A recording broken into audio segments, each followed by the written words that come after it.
రోజు ఈ టీడీపీ కూటమి ప్రభుత్వం వాటన్నిటికీ భిన్నంగా కొన్ని నిర్ణయాలు వాళ్ళు తీసుకుంటున్నటువంటి విషయాన్ని మనం పేపర్లో చూస్తూ ఉన్నాం. వాళ్ళ అసెంబ్లీ సాక్షిగా కూడా విద్యాశాఖ మంత్రి గారు కొన్ని విషయాలు చెప్పడం కూడా మనం విన్నాం.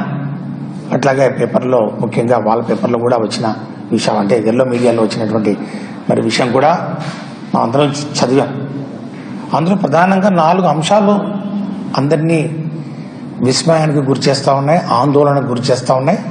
మరి ముఖ్యంగా గవర్నమెంట్ పాఠశాలలో చదువుతున్నటువంటి పేద ప్రజల పిల్లలు, మరి ముఖ్యంగా మధ్యతరగతి పిల్లల మరి వారి యొక్క భవిష్యత్తు గురించి కొంచెం ఆందోళన పడుతున్నటువంటి విషయం ఈరోజు మనం గమనించాలని చెప్పి నేను మనవి చేస్తా ఉన్నాం. ఉదాహరణకు ఈ 50 రోజుల్లో వాళ్ళు తీసుకున్నటువంటి కొన్ని నిర్ణయాలు ప్రధానంగా గవర్నమెంట్ పాఠశాలలో ఇంగ్లీష్ మీడియం గురించి మొదటి నుంచి వాళ్ళు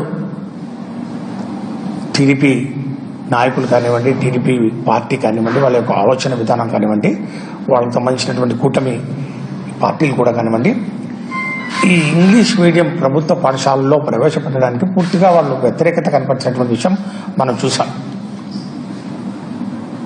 చివరకు కోర్టులు సైతం వెళ్ళి కోర్టు గడప కూడా మరి దగ్గరికి వెళ్ళి తట్టి ఎటో విధంగా ఆపాలని ప్రయత్నం వాళ్ళు చేశారు.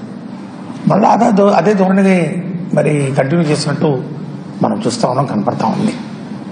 వారి మాటలు చూసి మరి వాళ్ళు మాట్లాడే మాటలను బట్టి చూస్తే. రెండవది ఈ టోఫెల్ శిక్షణ ఎవరికి ఏం హాని చేస్తుందో నాకు అర్థం అవ్వట్లేదు.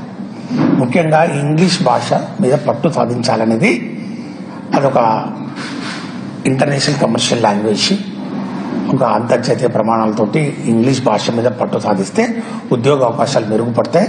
ముఖ్యంగా ఉన్నత విద్య అంతా కూడా ముఖ్యంగా విదేశీ విద్యా విధానాలన్నీ ఇంగ్లీష్ మీడియంలో నడుస్తున్న పరిస్థితుల్లో దాన్ని చిన్న వయసు నుంచే వారికి ఇన్కల్కేట్ చేయాలి, వారికి అబ్బే విధంగా కార్యక్రమాలు చేపట్టాలని చెప్పి మా నాయకుడు మాజీ ముఖ్యమంత్రి వర్యులు గౌరవనీయులు శ్రీ వైఎస్ జగన్మోహన్ రెడ్డి గారు అనేకమైనటువంటి కార్యక్రమంలో చేపట్టిన క్రమంలో ఇంగ్లీష్ భాషను మనం ప్రవేశపెట్టే క్రమంలో టోఫెల్ శిక్షణ ముఖ్యంగా చిన్న వయసులో పిల్లలు ఎన్ని భాషలను నేర్చుకోవాలనేది మనం సైంటిఫిక్గా ప్రూవ్డ్. ఆ దిశలో ఈ టోఫెల్ లాంగ్వేజ్ ముఖ్యంగా ప్రైమరీ లెవెల్ కానివ్వండి, జూనియర్ లెవెల్ కానివ్వండి, 2 ఇంట్రడ్యూస్ చేసి ముఖ్యంగా ప్రభుత్వ పాఠశాలలో